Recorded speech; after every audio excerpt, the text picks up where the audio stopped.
Okay, so let us start, I think.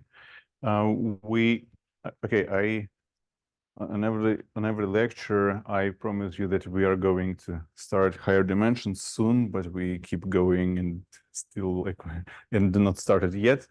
I hope we will eventually discuss higher dimensions, but probably today, let me be realistic. We will just discuss a little bit of more details devoted to hyperbolic plane basically, and some features of hyperbolic geometry. Okay, so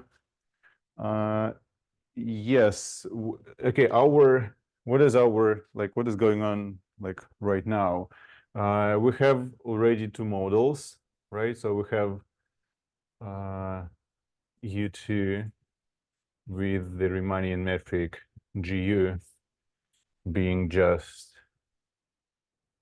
okay, I usually denote it as G sub E over y squared, which means basically dx squared plus dy squared over y squared, right? It is one pair. And using the inversion, okay, let me just denote it this way, right? Using the inversion I with respect to the circle omega, we have another model B2 with its Riemannian metric GB. And what was that? It was 4 Euclidean matrix over 1 over, okay, 1 minus x squared minus y squared squared. Okay, these are our Riemannian metrics. So the picture was like that. We have an upper half plane. We have also the unit disk. We have 1 minus, right? We have the unit disk B2. This is my E2. And just to remind that I took the omega centered at minus I, such that it passes through those points. In terms of Euclidean geometry, this means that the horizontal axis is the radical axis of those two circles, of the unit circle and of the orange circle, which is omega, right? So the inversion with respect to this guy sends the upper half plane to the interior of the unit disk. Okay, so I didn't prove it, but this is the fact that this is in fact Riemannian isometry, right? So this is a Riemannian isometry. It can be just technically proved by checking, okay, by writing down the inversions in coordinates. I wrote this inversion in coordinates in the last lecture. It is not like a very interesting exercise, but it is doable. Riemannian isometry. Also, I mentioned that this fact helps us to prove that the isometry group of the hyperbolic plane, so Riemannian isometry, basically identifying two different models of the hyperbolic plane H2, right? Okay, so we had, by the way, I can also mention one important fact. So this is the theorem allowing to compute distances. And let me also use two notations. So rho sub u is the distance, right? The distance in U2, and similarly, we define rho sub b, the distance in the ball model. Okay, so one can prove the following two formulas. the hyperbolic cosine of rho u between the points P and Q. Okay, it is equal to, I will just double check the signs. I think it should be 1, yeah, it should be 1 plus. Sorry, I'm using, so 1 plus the Euclidean norm of the vector pi minus q squared over 2 p2 q2, right? 2 p2 q2. The proof of this formula again is not, I actually do not know the very nice trick. So the first point is that you can try to rotate. So if you have 2 points belonging to not a vertical line, but to a semicircle, you can try to reflect it to make it to make it vertical line, and show that this part still is invariant under okay, not this part, but the hyperbolic cosine inverse should be invariant with respect to reflections. It is also invariant actually with respect to rotations. So you can actually rotate this line in the vertical one and then show that this formula holds. To be honest, there is another way to get this formula. And the easier way is to consider the general hyperboloid model and to project it from the hyperboloid model and then to get this formula. This is usually the way how I do it. But you can, but in some sense, this is like a self-contained theory, right? So you can just start with this model, with this Riemannian metric, and this is totally enough in this case. So again, yeah, as always, there exist different ways to show such things. And okay, I will just keep the picture. And similarly, one have the hyperbolic cosine of distance in the ball model between points. Okay, how should I denote them? Okay, let me denote them by P tilde Q tilde, just to distinguish that these are the points in another model. And it is also, I will just double check just in case. So this is G, yeah, this is 1 plus, here is also the Euclidean P tilde minus Q tilde norm over 1 minus P tilde norm squared. Okay, my formulas are too close to each other. Sorry about that. So, and here I have 1 minus Q tilde norm squared. Yeah. So we have two formulas. In fact, to prove this, you already probably don't need to make such hard computations. You first show this and then just plug in the isometry and you get, yeah. So yeah, that's the idea. Okay. So what we aim to prove is the following, right? So I just said that now our goal was to prove the theorem that isometry, orientation preserving isometry group is in fact isomorphic to PSL to R. And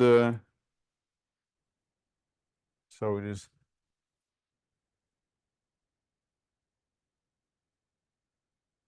PSL to R. And yeah, and isom H2 itself is PSL to R, semi-direct product with the group Z over 2Z. Okay, and the proof I basically sketched the proof last time, but let me provide a few more details for this statement. So let, just for simplicity, denote, for having shorter notations. So let G denote just isom H2, and obviously G plus is my isom plus H2. In fact, one can notice that this should be the subgroup of index 2, but I'm not going to concentrate on this. In fact, so in the last lecture, we showed that okay, yeah, let O, right? Okay, let O, maybe I should use another notation. Let the point A, right? Let A be the center, be the origin in the ball model B2, right? In the disk model B2. We proved that the distance between, so the hyper, okay, basically what we proved is that the distance, the unit circle, the hyperbolic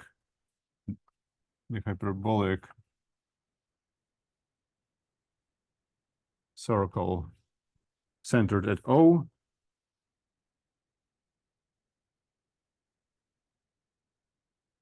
centered at A is in fact the Euclidean, right? Is in fact the Euclidean. Okay, since I do not specify a radius so far, so that a hyperbolic circle centered at A is in fact some Euclidean circle at A, right? It was because of the formula for the distance between A and any point P, right? So as I remember, let me just check. It was based on the fact that the distance rho B between A and any point P in the ball model, it was equal to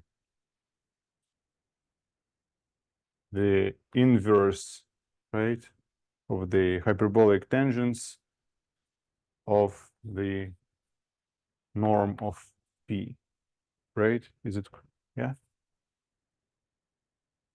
I'm checking it just in case. Yeah, well, maybe up to some multiple. I forgot, was it 2 here? No? Just in case, I will check. Yeah, there should be 2. Yeah, so this is the formula. So in fact, if we keep this distance constant, this implies that the norm is constant, okay? And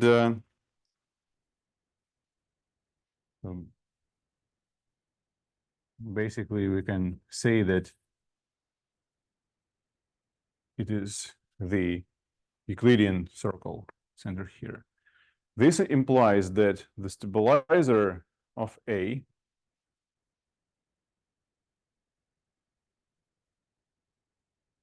implies that the stabilizer of A, yeah, I will also write the stabilizer of A, is, okay, I will just start with G plus, okay? G plus A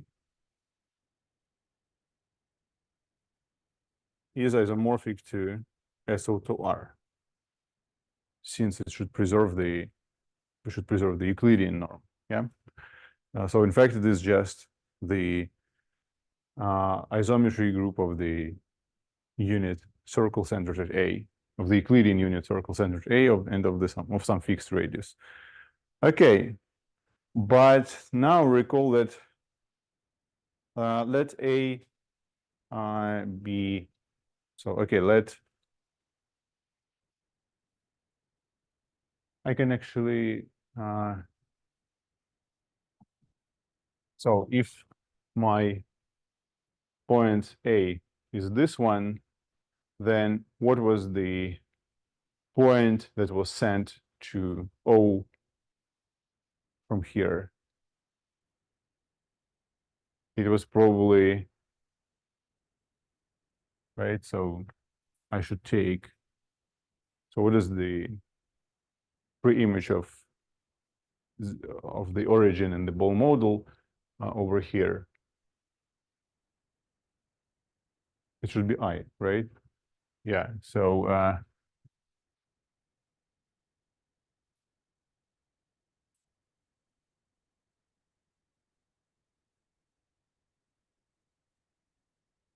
since the picture for constructing the inversion image is basically like that, you need to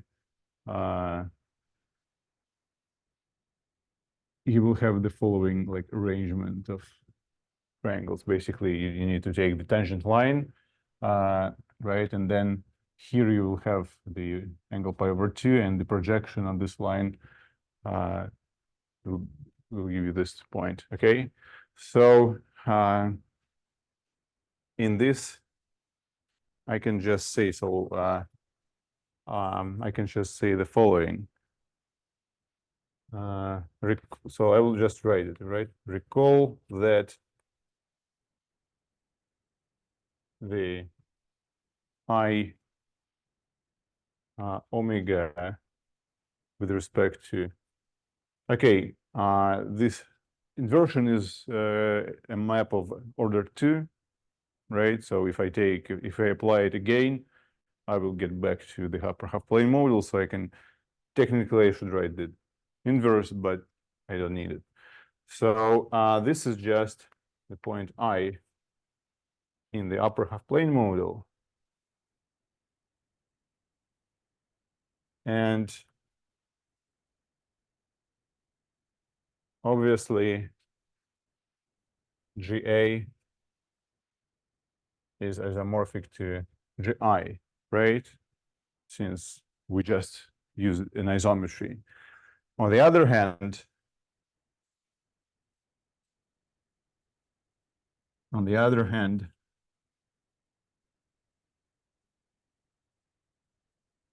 we already showed, we know that PSL to R, the stabilizer of the point I in PSL to R is also SO2, right? We proved it just explicitly by writing down AZ plus B and so on. Okay, then we have the following, right? So so let us get back to the upper half plane model for a while. We have that, in fact, for any point, right, we have that GI is isomorphic to PSL to R I, and it is, since it is isomorphic to SO2.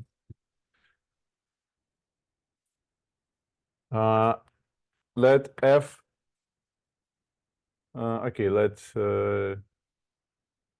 G be any element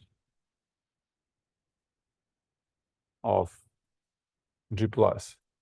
Okay, sorry, I need to write down here GI plus, actually. So yeah, well, here it is correct. And I'm writing PSL to R here, and here I'm writing GI plus, okay? So let G be any element of I. assume that it maps I to Z, right? And let G of I be equal to some, okay, maybe not Z, but let me fix some B, right? So G of I is equal to B. Since PSL to R acts transitively, right? Acts transitively on H2. Okay, on U2. I will write U2.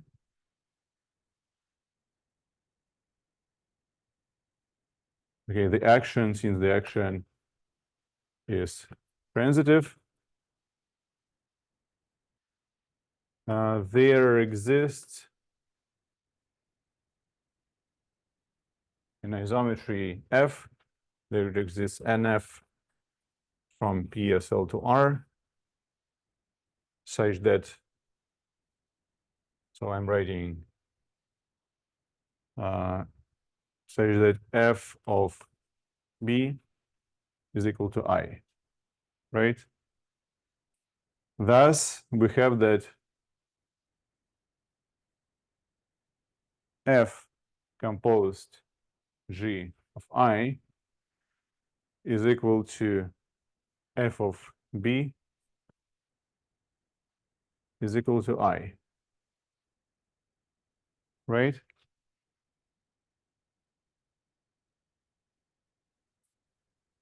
This implies that the composition F and G fixes I and thus belongs to G I plus, right? Which is isomorphic to SO to R and naturally sits in PSO to R. And recall that our guy F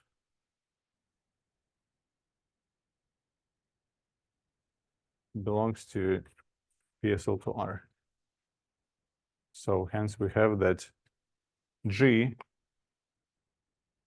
okay, let me introduce some notation. I don't know, S, right? Hence, we have the G being equal to F inverse composed S. Now, this guy is from PSL to R. S is naturally sitting in PSL to R, right? And so we know that this also belongs to PSL to R. Yeah, so now we have that PSL to R is precisely the group G plus, right? So I should have started actually by the fact that we proved, right? We previously proved. So here it is known that PSL to R is the subgroup of G plus, right? It was known before. What we need to prove that it is actually these groups are actually equal. And here it is how we proved. Yeah. Okay. Well, part 2 already is kind of simple after that. But I want to actually mention the following. In fact, one can show that the group PSL to R is generated by reflections in hyperbolic lines, right? And so okay, this proves like part 2. Oops, no. So this proves part 1. Sorry, part 1. Now part 2.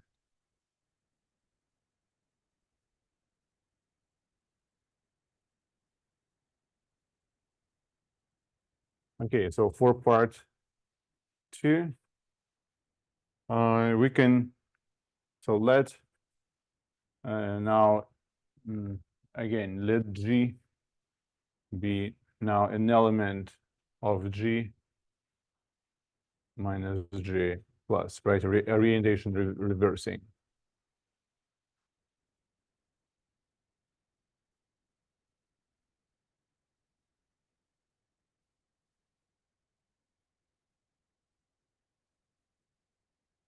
Then let it be the geodesic L, right? A vertical half line. Then the composition of reflection and this guy is already in rotation preserving isometry, right? Is in orientation preserving element of G plus, which is PSL to R. Moreover, this element G is uniquely determined, right? This element G is uniquely determined. And finally, since RL does not sit in G plus, right? We have that actually. So moreover, we have that, right? We have that G is the semi-direct product of G plus, which is the subgroup of index 2 and thus is normal. And why it is of index 2? Because of that, right? So it is subgroup of index 2, and here we have the group generated by this reflection, and this is isomorphic to Z over to Z, right? Okay, so this is for part 2. And as a corollary, okay, like as a corollary, not precisely of this theory, but of those of all these considerations, we have that actually any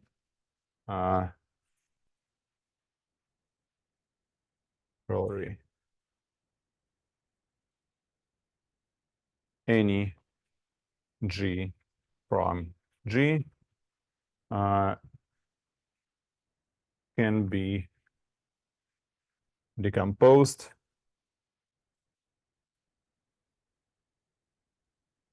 into the product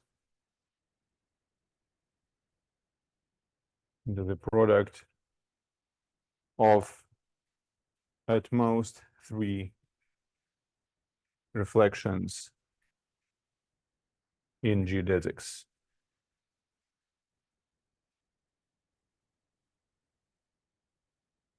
So how do we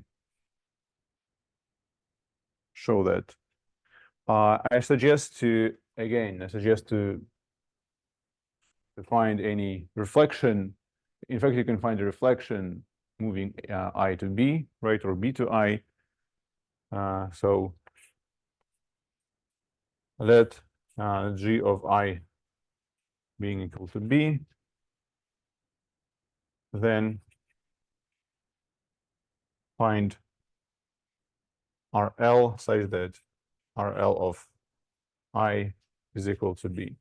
And obviously RL of B is equal to I. Then the composition of RL and G belongs to the stabilizer. Stabilizer of which point? Well, again, of the point I, right? Since RL of B, yeah. Yes, correct. So to be more precise, I will write it this way, but it doesn't matter since it's a reflection. So then it belongs to the stabilizer of the point I. So it's like for more clarity, basically. And this is SO2. And for SO2, it is a classical fact from linear algebra. So, sorry? Yes, correct. O2.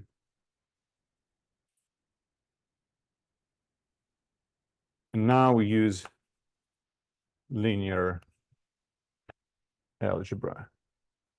I know, linear algebra 1, yeah.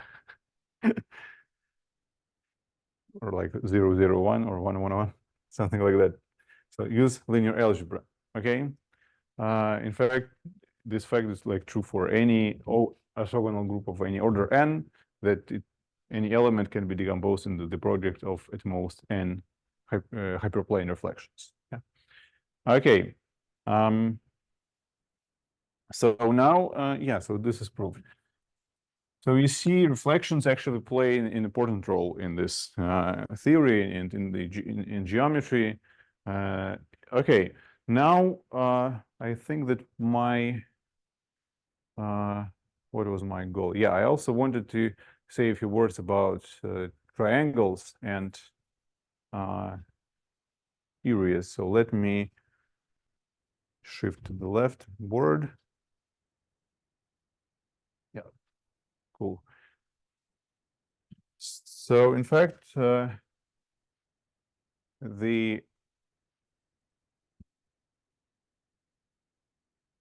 it's just like a remark, right? Recall that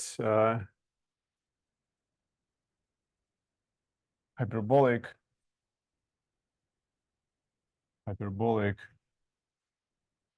angles equal Euclidean angles. Euclidean angles in models U2 and B2, right? In both models. I already partially explained it by saying just that since the metric is the like just some factor of the is just a multiple of some constant basically multiplied by, when you fix a point, it's basically a constant multiplied by the Euclidean metric. This means that the angles between geodesics are in fact the Euclidean angles between the corresponding curves in our in the subspace of our Euclidean plane. Yeah, that's basically it. And so this in particular has the following corollary. In the triangle alpha beta gamma in H2, we have that alpha plus beta plus gamma is less than pi. I already drew the picture, but let me repeat it again. So we can place one of the vertices in the center. Then we can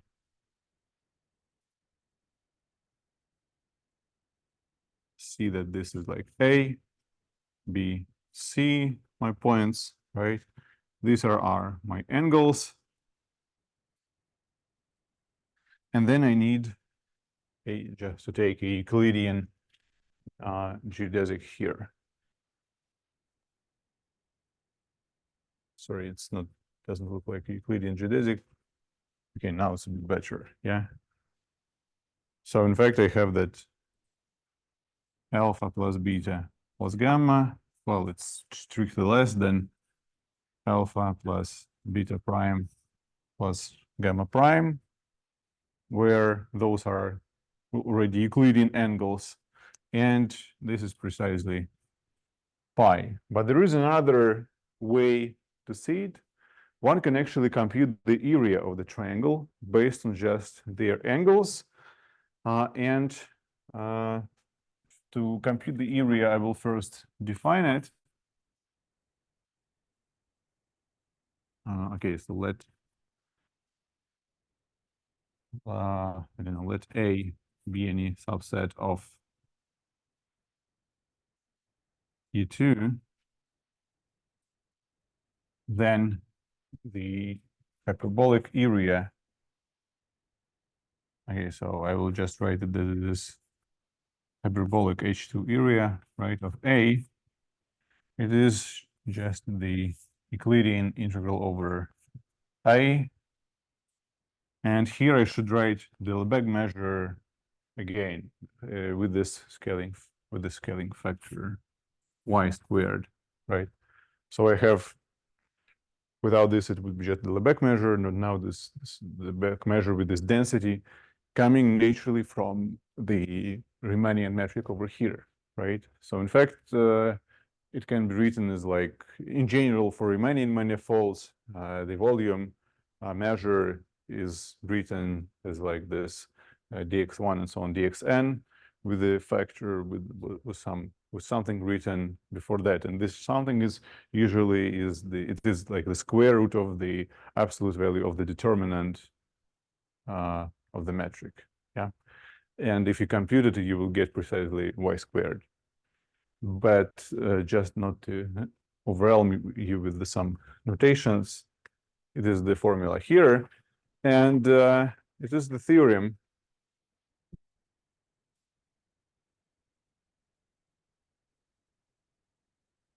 that the area of any Euclidean triangle, the triangle with angles alpha, beta, gamma.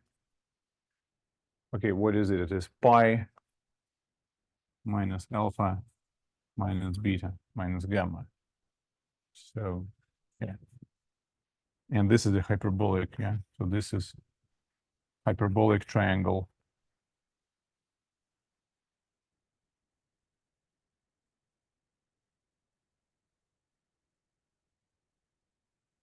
Then goes alpha, beta, gamma, and moreover, I allow them to be zero. So we allow them to have ideal vertices on the boundary.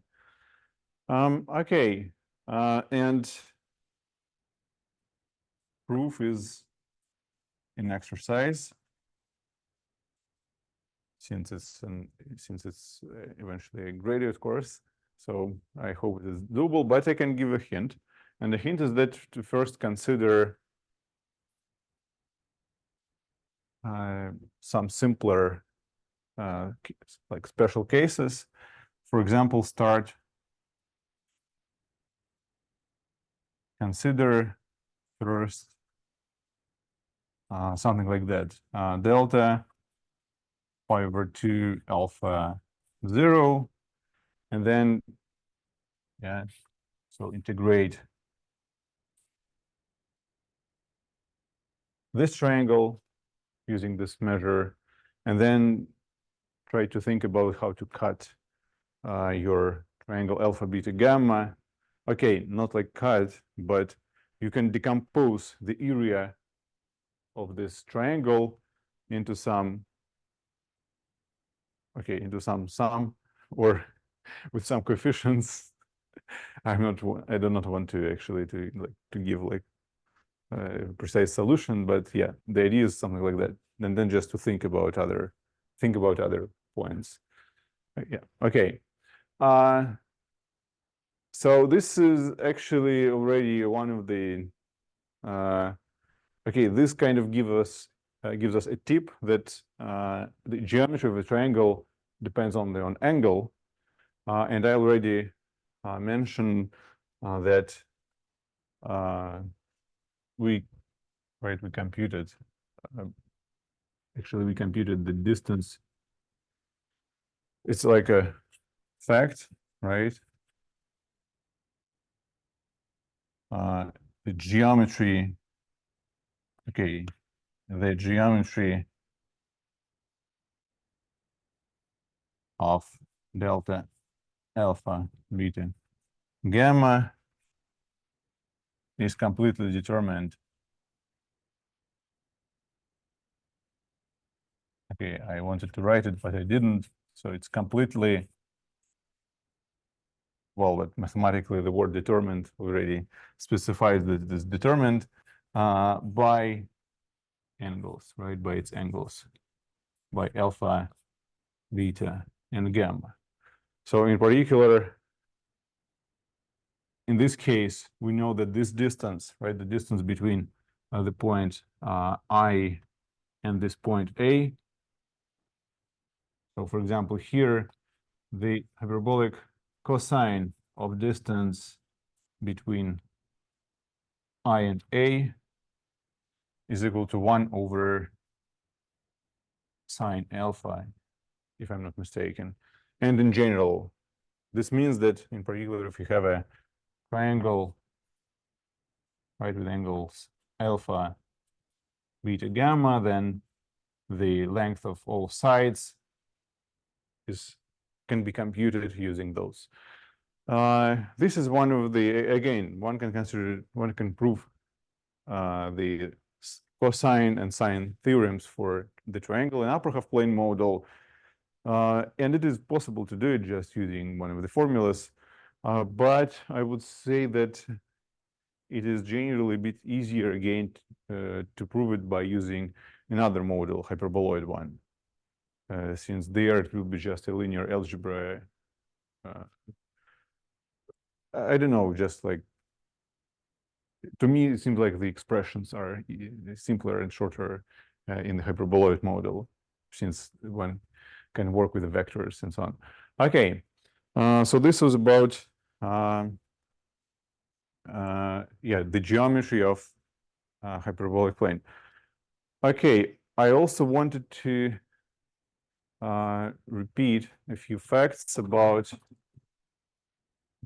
this. So let me erase here.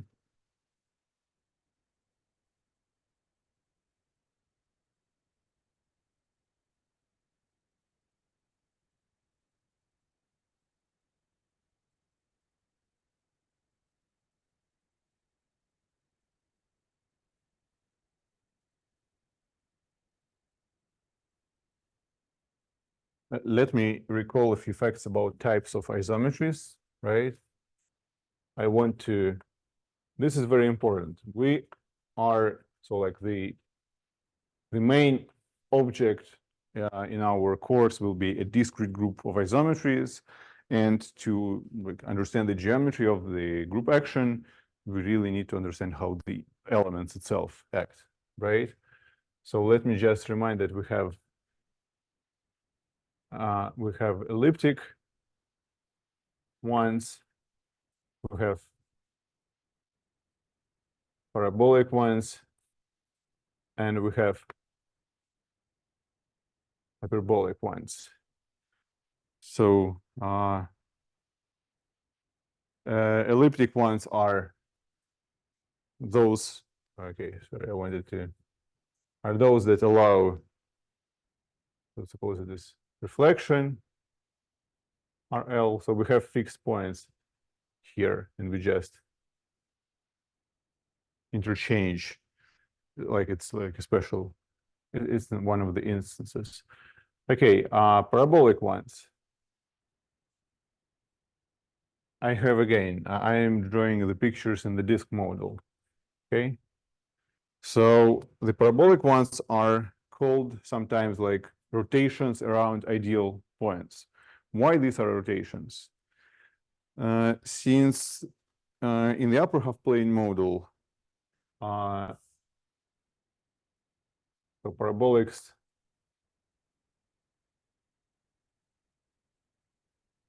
in E2 are just isometries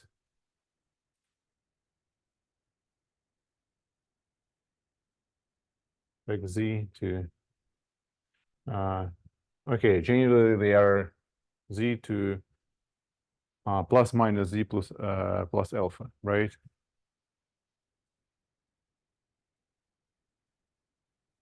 So the fix, okay, sorry, they live invariant horizontal lines.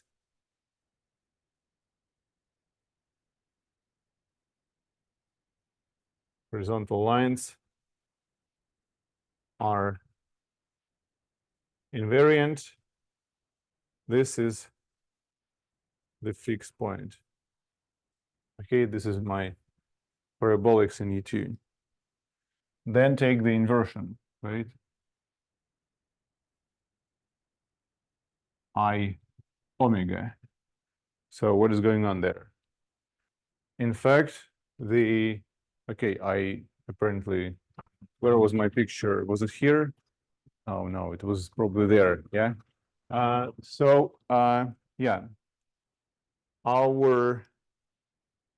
the infinite point,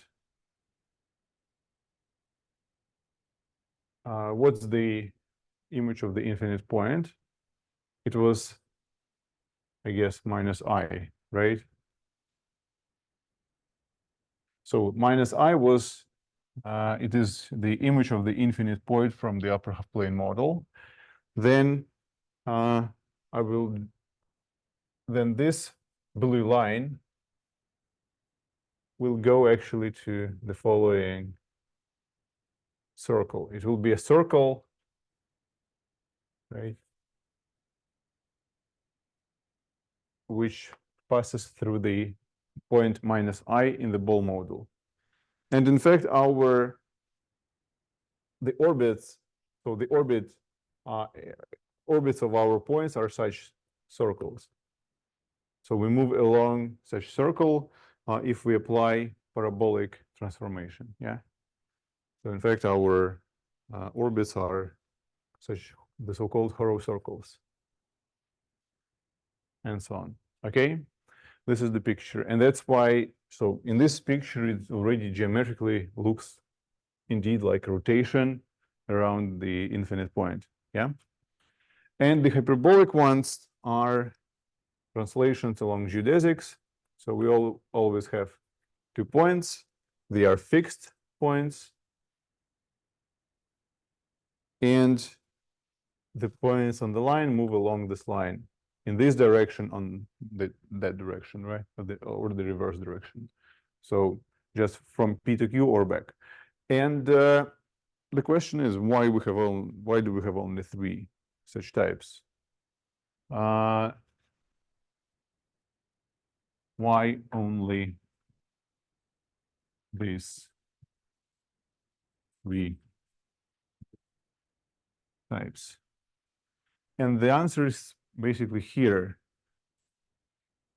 Take an element f of z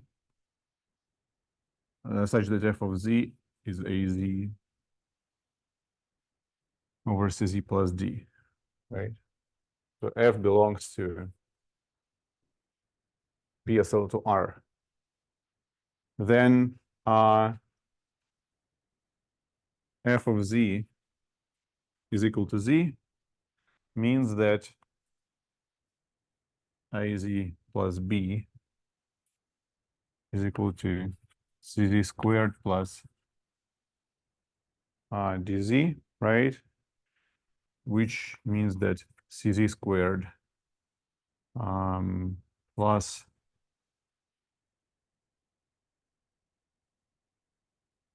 so we are trying to find fixed points basically, right?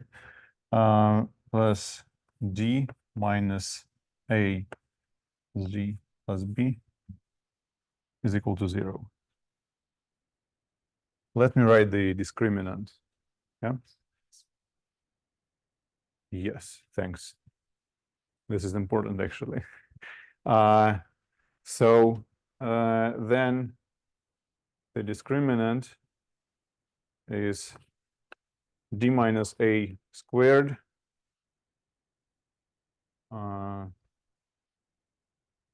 it should be plus bc, right? Yeah, sure. No, wait.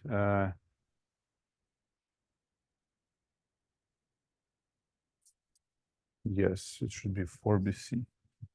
Yeah. And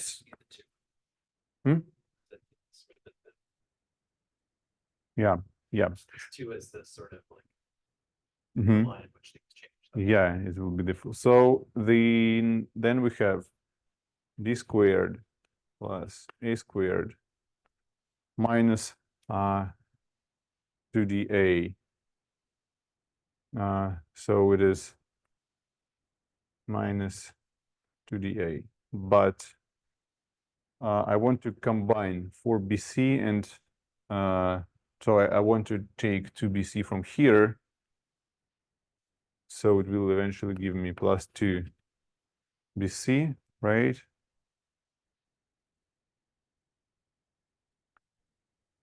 And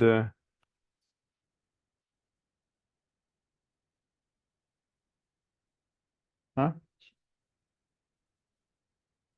I want to take, I want to get an expression in terms of the trace of elements. So I want to, Like a plus. oh wait, no, I'm doing something, sorry, it should be, yeah, it should be AD actually. Two copies of or copies of that. You get two. Yes, let me, okay, I want to, so I want to write it this way. I want to write that it is plus 2AD minus 4AD.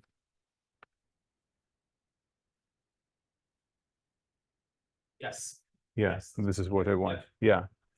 And this is the full square, AD plus A plus D squared, plus, sorry, minus 4, right? Since we remember that AG minus BC is equal to 1, correct? Okay, so then we have the following, we have basically only the following. Okay, first of all, the first observation is that it is a quadratic polynomial, right? So now, since the degree of f is 2, then we have at most 2 different, well, maybe different, maybe the same, but we have at most 3, sorry, let me think. That's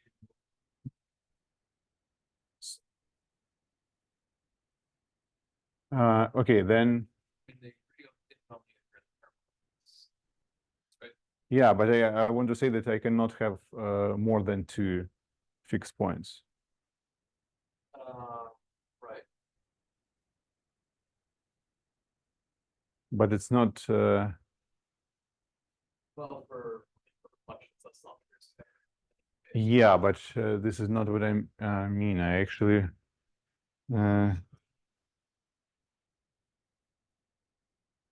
it's just a polynomial.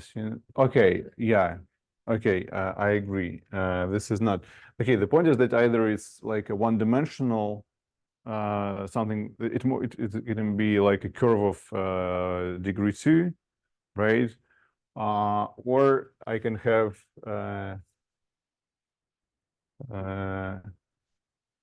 two distinct points or one two distinct fixed point or one infinite point. But let me make it more precise. So if let me start with D, right? So if D is positive, right?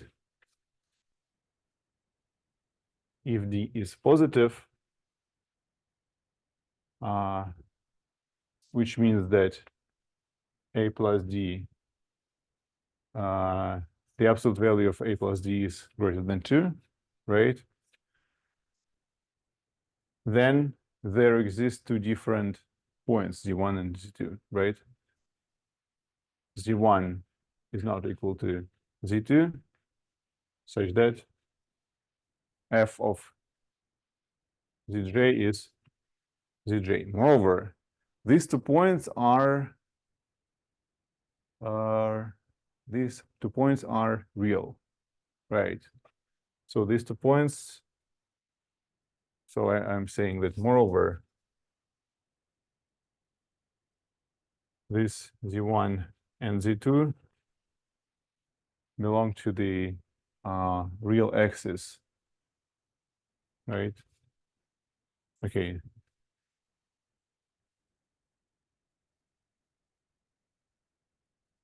since one can just write, yeah, one can just basically, you can explicitly compute the roots, right? Okay. Again, here we use just high school algebra. Very nice. Okay, then what is going on with d being equal to 0? So if d is equal to 0, which means that the absolute value of a plus d is 2, then we have, what do we have here? Then I guess we have the following. This is just the full square. So again, we have one, right? We have one real point. So there exists only one real z, such that f of z. So in fact, in this case, we get a hyperbolic isometry, parabolic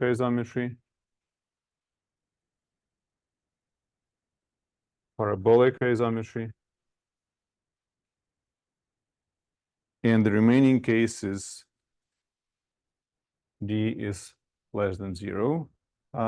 Then we have actually, okay, we have, yeah, we have at least two, but already with like some complex numbers, right? Yeah. Yeah. So here, this means that a plus d is absolute value less than 2. Then we have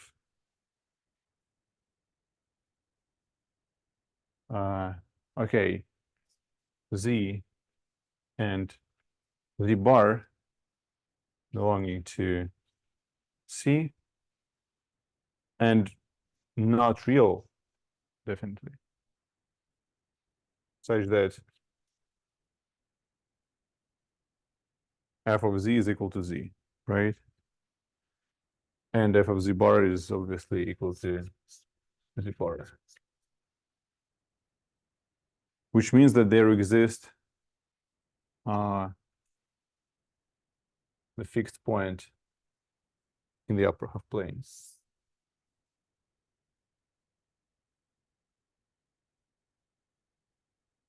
Okay.